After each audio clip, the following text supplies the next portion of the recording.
Okay, good morning, good afternoon, and good evening from wherever you are in the world joining us for this very, very special hangout today. In a minute, I will be going through the weekly events that occurred in the UK and just updating everybody on that and what we can look forward to in the coming week. And then after that, I'll be joined by a very special guest, and we've all been waiting to hear from him. He's on the call as we speak. I shall be introducing him, and we're just going to do a little interview with Horst about recent events. There are some bits that obviously he won't be able to divulge at this stage, but in the main, we've got some very exciting news that's coming out, and I'm absolutely delighted to be able to host this call. So without further ado, let's just talk about last week's events first. Let's get the business end out of the way. We had, I think, 14, 15 events, all going off in the UK and Ireland and Scotland. We had Belfast, Birmingham, Brighton, Croydon, Falkirk. We had Glasgow, Haydock, Ipswich, Leeds, Maidstone and Plymouth, and of course Reading. And some of those events are brand new events, so congratulations to the guys that have done the presenter training and got those up and running.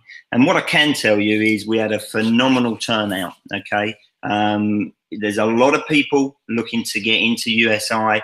All the events were pretty jam-packed. I know our event in Maidstone, the one that Grant and I do, we had standing room at the back, and I think we're going to need a bigger room next time we do it. So those events are taking off. If you've got people that need to understand this business more, we do put our presenters through some training. So it's a uniform message. I think it's very important, especially at the moment. And Horst will echo this when he comes on. You know, the compliance side of it needs to be a lot tighter. So we do put these presenters through training. And if we're not happy, we will pull them back in for some more training. Okay. And this week, we have Liverpool event going off tonight, brand new event. So good luck to you guys up in Liverpool. Remember, these events are for your purpose, for your benefit, to bring on your guests. So we don't sell these events at all. Okay, they are just to show people the opportunity, the product. The product is good enough by itself. You don't have to introduce people to it. But there is obviously a compensation plan as well. But these events are for you to come along, meet some like-minded people. You know, like I say, nobody holds a gun to anybody's head. It's completely done at arm's length. And if people want to get involved, that's great. We will help, of course. And if you don't, that's great also. So we have Liverpool, like tonight, going off tonight. Greater Manchester this week, Cambridge, Southampton, and Brentwood. And then we're back to the previous week. The other thing that we've got, myself and Grant, along with OJ, are flying out to Poland to do an event on Saturday. So we're going to be posting details up on that. So if you've got anybody in those areas, we've got big teams out there. We want to go out and support them, of course. And if you've got anybody in those that area or in Poland, we'll post the details out, and by all means, bring them, send them to that event. And then the only other thing, before we introduce the man himself, is we have on the 15th of February, the Brighton event at the Amex. Okay, it's going to be a big event. I think we're going to ask somebody from corporate to attend. I will announce that once we've got that clarified with the corporate team. But it's going to be a huge event down there, and a lot about the tech coin. And I'm hoping that we can get one of the core developers out there. But let's see, and we'll announce that probably on next week's call. Okay, so without further ado, if Horst would like to come on, and let's welcome Horst to the call. We've got a lot of people on the call. I thought it was because of the great job I was doing, Horst. I think you've actually pulled a lot more people than I can on a weekly basis. How are you? Hello, how are you? I'm fine, I'm fine. I'm sitting here at the dentist. I had some treatments today in a special office, a private dentist office. Never been to a private dentist office. Here in the call, I am in Brazil, and I think it makes sense to switch off my camera. Otherwise, it would be possible that I drop out because of the bad internet connection. So as everybody knows how I look like, I hope you can live without my live streaming picture here. That's why I'm switch it off now. This picture is even better than my live picture. So that's where we are. Okay, no, you look great, Hulse. And for those people, you know, we did a test run of this earlier, and it just works a lot better without the camera off or camera on. So that's why that's off. And it's a great picture you got up there, Hulse. But let's have a lot's been going on. Obviously, we had a fantastic year last year. We did an interview back end of last year. Fantastic feedback on that.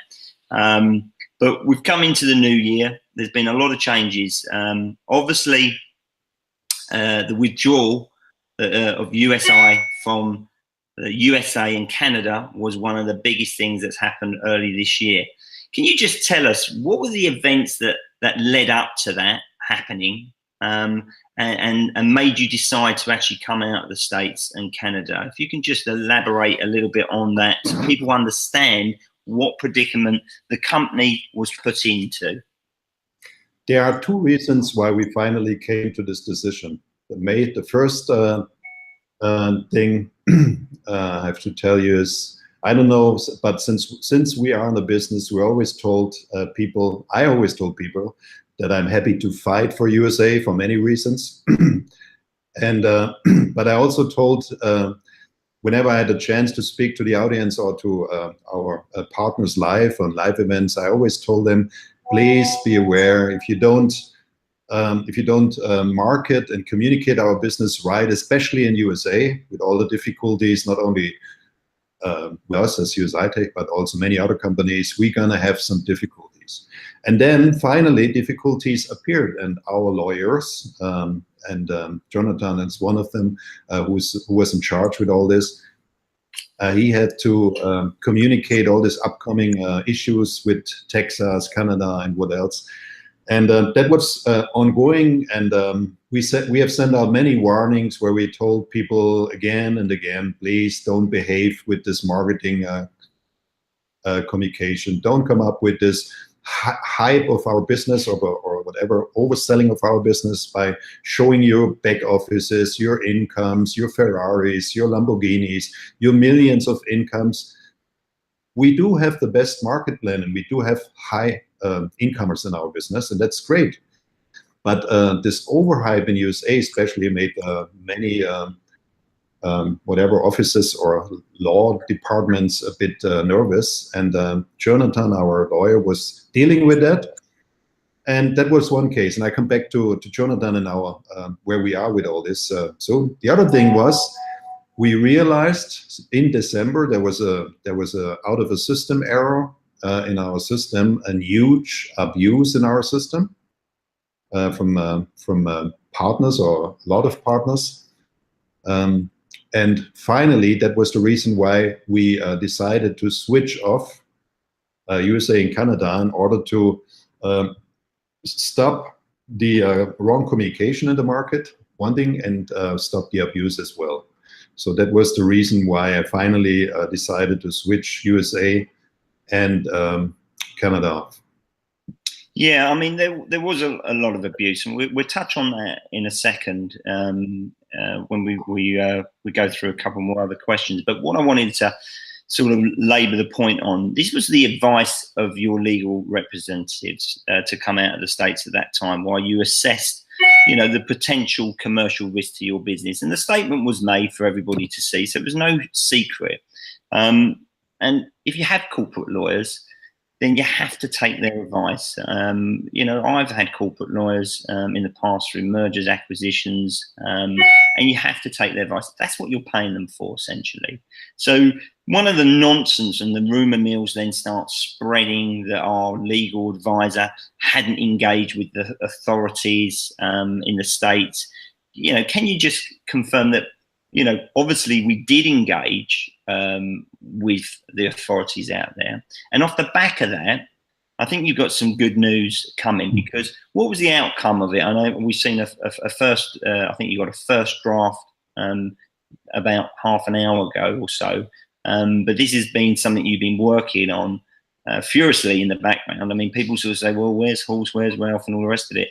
You know, there's an awful lot of work and toing and froing. You can't actually come out with anything until you've got that document in your hand, which I believe you've got today, not fully digested yet, but essentially, can you just confirm that we did engage and what the outcome was of those lawyers?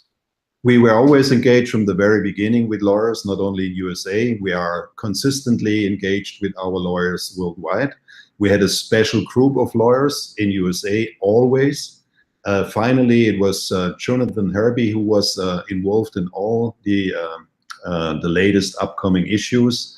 And finally, he was the one who strongly recommended to switch off USA and Canada out of the latest results on his end. So not, and that's a clear statement, and that's important, not because we did some illegal or wrong things in USA or in Canada, but because our partners marketed and communicated it in a wrong way. And all these legal apartments or financial apartments in USA, they strongly recommended that we need to communicate marketing and sales in a different way over our partner. Otherwise, that's the most important statement. usi-tech and USA and Canada never did anything in terms of illegal things in USA. All the departments, they confirmed once you market the product and you communicate it in the right way, there is nothing within your company, your product, your activities, we would see anything illegal. So this is something this is the reason why we finally switched the system in USA and Canada off. But also, we are working since then on a legal statement. And we are almost there where we believe we can switch usi-tech and USA and Canada on again. Wow. So we're nearly at the point that we can actually switch America and Canada back on. Is that that's what you're saying, Horst? That's right. I got the latest draft of our attorney and legal statement, which we're going to make officially. Which points out more than clear that we never had an issue, we as a company, in terms of legal, unlegal activities. But we have to discipline the marketing and sales activities. That's also a part we need to fulfill by coming out with a clear marketing and sales communication. The problem was we were involved in so many things in parallel, you know, a huge growth worldwide, a new product, the coin that we announced, our ecosystem that we developed. We changed our software supplier with all the issues we had with the new software supplier. That all based on an unbelievable growth. And that was the reason finally why we haven't had a chance to create finally in a short term all that it needs, especially for USA and Canada, to discipline our, if I can use that word, our marketing and sales activity with our partners. I mean, and that's sensational news. I mean, that's you know, great news, and I think we're you know, I still keep in touch. We do these calls. We've got a big team in the States and Canada, and in the main they've been fantastic, really. Obviously, there's been a bit of stress that they've been put through and what have you, but they've kept the faith. You know, it's your responsibility to keep this company safe. You have to take, just to reiterate, you have to take lawyers' opinions, and if the lawyer's opinion needs to come out while you address the commercial risk for the safety of the rest of the business, then you've done absolutely the right thing. And the fact that we can actually go back into Canada and America is fantastic news. I mean, my phone's going red hot now already, Horst, with that announcement. And with, you know, the obvious questions now are going to be, you know, what is the approximate time frame? You probably can't answer these, but I'm going to ask anyway. Have you thought about time frames in launching back into the States?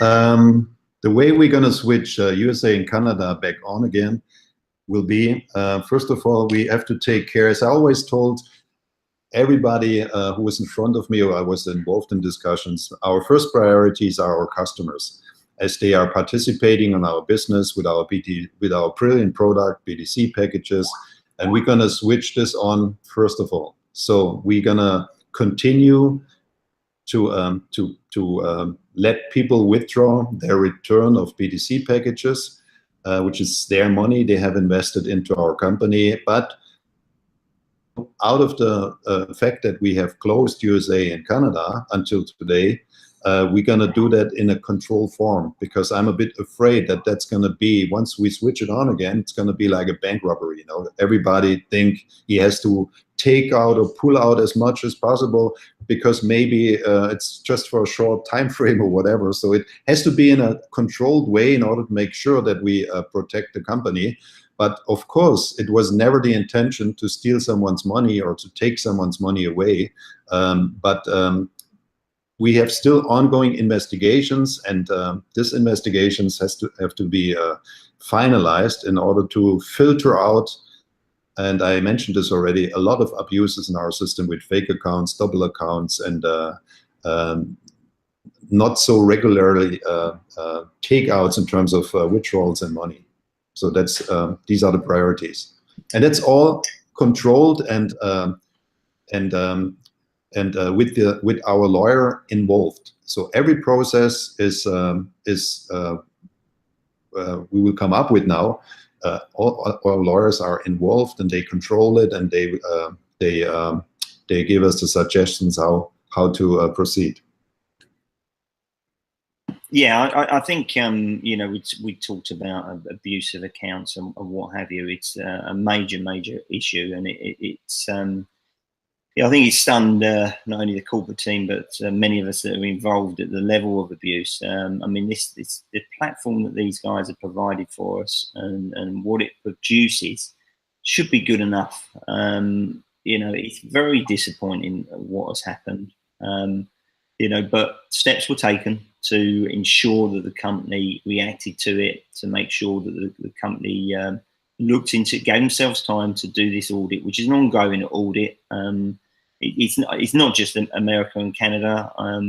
It's probably a global thing, I would think, and that's going to take the company some time to do that. But you know, we're looking at making sure the marketing material and the sales funnels and all that sort of stuff, if it mentions USI, it needs to be taken down, guys, for the safety of the business. And you know, this is going to be policed a lot heavier with USI, I can tell you. And if you are marketing it incorrectly, you're at risk of losing your account. That is correct, isn't it, Horst? Yeah, the point is, I really don't understand why a total of in the past, a total of 2.5 Bitcoin was for some of our partners not enough in terms of withdrawals. So when we talk about abuse, it was from case to case. It was a really creative way where people abused possibilities, especially from our merge old system to the new system, where we had temporarily some issues. They were abusing it, sorry for that word, but they were abusing it in an unbelievable way. And the point is, if you remember, and I believe you remember the very beginning with our BDC package, 2.5 Bitcoins, what was it, 2,500 euros, something like that, 2,500 euros as a maximum of withdrawal per day. At the end of last year, 2.5 Bitcoin per day, that was almost 45,000 euros at some time, or let's say from 30,000 to whatever, to 40,000 per day. And still, it was not enough for a lot of partners, and they were searching for very creative ways by opening whatever fake accounts, an unbelievable amount of rebuy for partners, again with a very creative way sometimes, or in some cases. And what happened is, out of the system error, if you remember, I was always talking on stage and live and whatever, the most important part are our reserves. So reserves means we need to have, always need to have enough in our reserves in order to be able to pay BDC packages, return of BDC packages back. So out of this abuse, we, especially in USA, not only in USA, but especially in USA, we damaged our reserves. Why? Because at the beginning of our business, it was trading only. We came from the Forex trading, as you remember. We then switched on the cryptocurrency trading, and then we blocked in mining, and mining was our main focus in terms of long-term investments in within the last months. And that's exactly the problem, that we are now on long-term investments, and we have damaged a bit our reserves at the moment.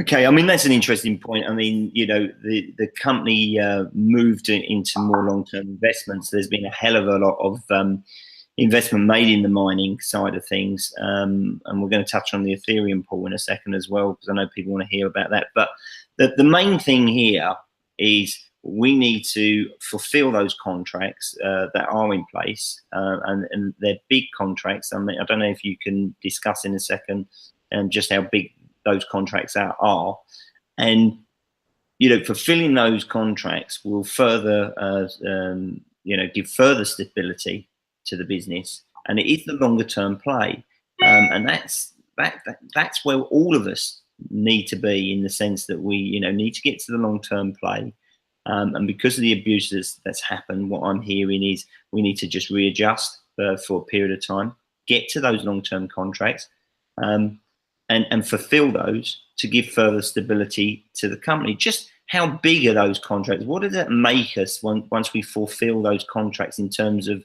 you know, size of player in this market? Our first engagement with mining at all was the Ethereum mining, as you all know. And let me explain shortly why Ethereum mining is not transparent at the moment, because I asked our supplier a week ago to change the wallet for the income of the Ethereum mining. And there was no warning from our supplier that if we are going to change the wallet, and I changed the wallet for security reasons, because the old wallet was not secure enough for whatever reasons. Takes too long to explain that. So I asked our supplier, change the wallet. He changed the wallet, and finally the transparency was gone. I said, so where is our transparency now? He said, you asked us to change the wallet. Once you change the wallet, the transparency is not connected to the wallet anymore, and you can't see it anymore. So nothing has changed in the Ethereum mining. We still mine and earn exactly the same as every day before on a daily basis. The only thing that has changed, supplier did not inform us, once we changed the income wallet, our transparency is gone. Now we have to reassign it to the new wallet. Once this is done, to our new income wallet, Ethereum wallet, the transparency is the same like before. Let's talk about our first engagement with Bitcoin mining. Our first engagement with Bitcoin mining was a lease business. It was not we buy hardware, we have a mining farm, and we are transparent at all. It was a lease business. That was the only way at the beginning to be able to get in touch with, in such a short time frame, within weeks, with such an amount of, at the beginning, 120 petahash. I don't know if that says something to the audience, but 120 petahash is relatively huge for a one-time order. And that was a lease business. And a lease business, it was clear, we tried to make that as transparent as possible. Out of the lease, we're gonna show the transparency, but it was a lease business. Everything after this first 120 petahash that I announced in Mallorca, if you remember, wrongly, out of my misunderstanding. But the contract was there, the mining is there, the income is there, that's all true. My guess that's from supplier A, B, or C, or whatever I mentioned there, that was wrong. Forgive me about my technical misunderstanding. But from there on a consistent basis, we focused on long-term investments instead of trading within Bitcoin mining only. And the ongoing contracts which we have to fulfill until so far May and June 2018 puts us in the top 10, I would say maybe in the top 6 miner position worldwide. So that's the amount of mining we have invested, to give you an idea where we are. And that is not a bit mining, that is, we're gonna be at least under the top 10 worldwide biggest mining companies in the world. That's where we are in terms of mining. And that's exactly why we need to fulfill these contracts. So we need to take steps to make sure we do fulfill it, having, you know, rectify the abuse side of it. And what I would say to any affiliate out there, if you feel that you have abused the system, if you feel that you have duplicate accounts, then, you know, do the right thing. You know, right into compliance, delete those accounts. You know, you're not helping the business, you're not helping yourselves, you're not helping your co-affiliates either. And, you know, let's get this bit tidied up as quickly as possible, because the quicker you tidy it up, the quicker we can get back to normal business. But, you know, the other point that I wanted to make, and, you know, Horst touched on the Ethereum pool. There's a post that's been going around today. Someone far smarter than myself, he's actually tracked the wallet addresses back and confirms ahead of the call with Horst tonight that USI are mining Ethereum, and that pool is very much there and up and running. So let's give the guys a bit of credit, you know, in terms of what they're doing, and let's give them a bit of support. Okay. Okay, so Horst, with everything in mind, you know, you're talking about the abuse and all that sort of stuff, what we need to do going forward. Just before we talk about what we need to go to be doing to go forward, just a couple of other questions in regards to the US, because I'm going to get probably bombarded, and you probably can't answer these because you've only just got that legal opinion. I accept that. So if you can't, then don't. But will they be able to keep their tokens that they've purchased? Is that okay? Is one question that's come up. You know, will they receive the, well, we've answered that. I think it's just really the token question, actually, Horst. Do you know the answer to that yet without reading that and going through that document and speaking to the lawyers on the token sales? Are they able to keep the tokens they've purchased?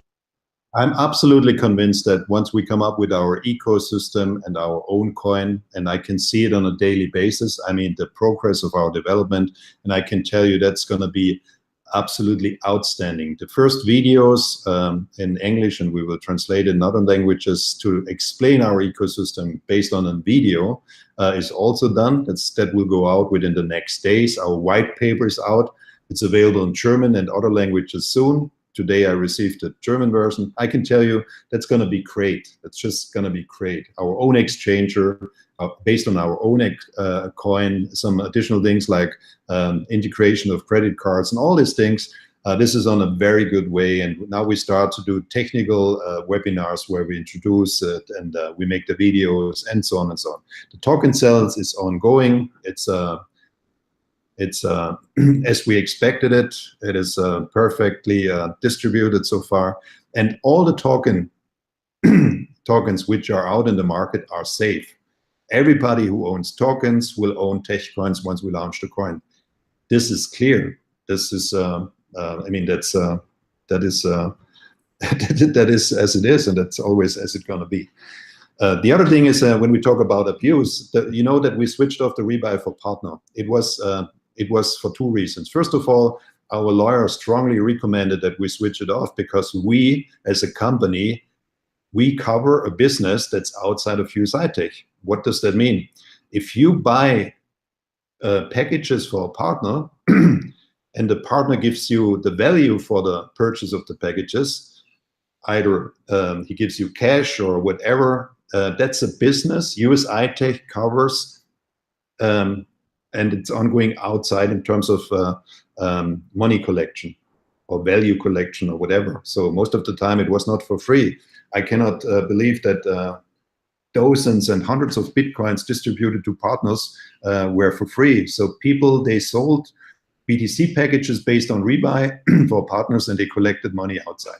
That's against the law. And it was strongly recommended by our lawyers to switch that off immediately. But the second reason why we switched it off was that with the possibility unlimited rebuys out of a system error in our system during the migration into our new software, the abuse was unbelievable high in terms of creative rebuy for partners in a dimension you can't believe. And I don't want to mention it here, but I can tell you honestly, this short time frame where it was possible to rebuy with this dimension, it literally destroyed within a short time frame our most important asset, and that is our reserve, which we have to rebuild again. That's why we switched off the rebuy. Now we have another problem in our system, and this is the commission out of the rebuys. So as customers are rebuying on a daily basis, we realized that we have a lot of accounts in the upline which are feeded, so to say, out of the commission of the rebuy. So, and that is the point. We are going to switch off the rebuy commission for a while until we have discovered all these abuses, cleaned the system, and regained what we have lost in terms of abuse of our system. And that's all with our lawyers involved. So I can tell you honestly, I'm happy with every loyal partner out there. I'm happy to see high earners. That was always the intention. But I'm really a bit, let's put it this way, a bit upset about the fact that with that high amount of possible income in our system, it was not enough for many people out there, and they were trying like crazy to pull out Bitcoins as much as possible with any kind of, let's say, system possibilities we had, especially because we migrated our system and we had some system errors. So that's the point. That's where we are.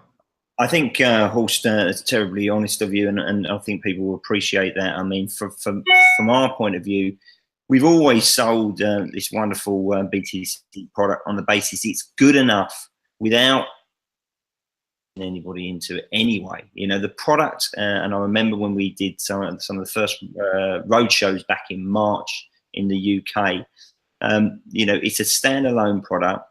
There's nothing quite like it on the market, and it delivers, okay? So the fact that commissions on partner rebuys has to be suspended while you complete this audit and ensure we get to the end game, which is obviously to fulfill those mining contracts. Because just think about it, guys, you know, by fulfilling those contracts, you know, making us a top 5, 6, 7, 8 player in the world gives us long-term security for all of our businesses. So I don't think that's an issue. I mean, I know there's going to be commission on new people coming on coming in. That's fine.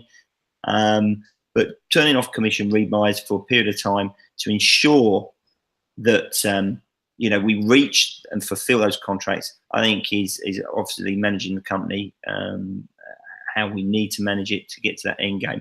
I think the other thing also is that allows us to go back to a daily withdrawal basis on the return on capital on the BTC packages. Can you talk a little bit about that, Horst, please? Yeah, the return of a customer comes first. That was always what I was telling everybody who was talking with me. So we had a little delay out of 2 reasons. First of all, I mentioned this already. I have to take care that we build and keep the reserves. But secondly, we also had to switch from our wallet supplier into our own payment system, where we are doing the complete handling now for all withdrawals and all incomes by ourselves. And there was security first. It takes a lot of resources in order to make sure that we are not going to get hacked, that we are sure that the payments are income and outcomes are working perfectly. And that causes a delay at the moment as well. But that's not the main issue. The main issue is we need to get rid of these abuses, and we need to get back to what we have to build. And we need to make sure, as customer comes first, that we, in first priority, always pay the return of the BTC packages. That's what we're going to do on a daily basis again from this week on. And the second priority is to take care that we pay the commissions as well in time. And that's exactly what I believe we are back into the normal modus within the next couple of days. That's absolutely great. And again, thank you for your complete transparency and honesty on that. Like I say, everybody that is on the call, watching the call. We're going to be watching the call over the next few days. I think it's great that we've got a grip on it. I mean, it's fantastic news that we're coming back into America and Canada. I've got some great friends there. So it's like I said, the phone's going absolutely mad over on the right-hand side here. Everybody's excited about that. You know, the UK events, as I said, they've been phenomenal this first week back, and we're going to have the same week coming forward. We've got lots of events coming up. I think we're looking to perhaps do a weekly, not myself necessarily, but other top leaders within USI, perhaps doing a corporate webinar, you know, with yourselves once a week, once a fortnight, just to keep everybody informed as to what's going on. I think it's been difficult because you've been waiting for that legal advice. You know, people are saying, you know, when can we hear this? When can we hear that? You know, until you've got that statement and you've got that clarity, and you've started tidying up, you can't actually come out and say anything, guys, because we don't want to miss anything. The point is, John, we have a great business, and it will even be greater and more fantastic once we have launched our coin, and that's we are close to that. And my message to all the partners out there is, try to keep that business safe. It's unique in the market. It's up to you behavior. I think there is no other possibility out there where you can,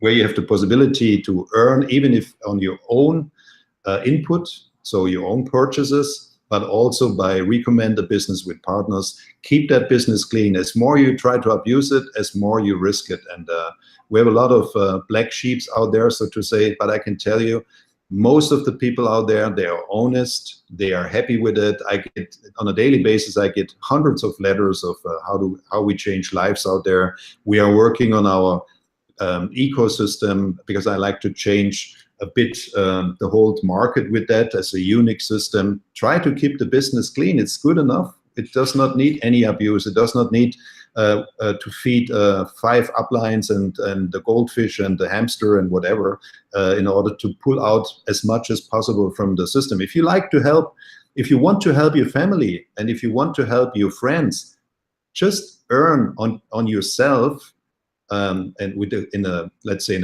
with the clean on the clean way, and then help with your earnings. We have partners, they have earned millions. Why do they need to pull out more than the regularly daily income they can earn? That's something I don't understand. So keep the business clean, and we can keep it up for years, many years in the future, especially what will come up. But I also have to tell you, everybody from now on who abuses the system, I'm going to follow it with all the legal possibilities we have, and I will send out everything it needs to punish them in terms of legal possibilities. I do not accept any longer people out there who are trying to destroy our wonderful business. It's not acceptable at all. No, and it's not acceptable at all. And it's something that I think it's only right and proper that you take a hardline approach on. Okay, just before I let you go, one more question. You know, the legal opinion's out. When can we expect you to put a statement, presumably in the back office, on that legal opinion for people to see? Is that something you're going to be working on over the next 24, 48 hours so we can see ourselves? Sure. Within the next 1 or 2 days, 24, 48 hours, definitely. Once we both confirm, our lawyer and us, the content of his statement, we're going to officially promote that. And at the same time, we're going to switch on at least the package repay, the withdrawals for the packages, and switch on USA and Canada again. And again, my message to all the USA and Canada, I know you have a hard time, or you have had a hard time, you still have a hard time, but it was never the idea to take anybody's money out of the purchases into our products away. It was for security reason and for safety reasons, and we will switch it on, as I told you, with a controlled mechanism in order to make sure that we don't have additional damages for the company. But at the end of the day, we don't want to take away any customer's money, and customer comes first and everything else comes next. especially for USA. Well, that is absolutely great news, Horst. I really appreciate your time this evening. I know you're incredibly busy.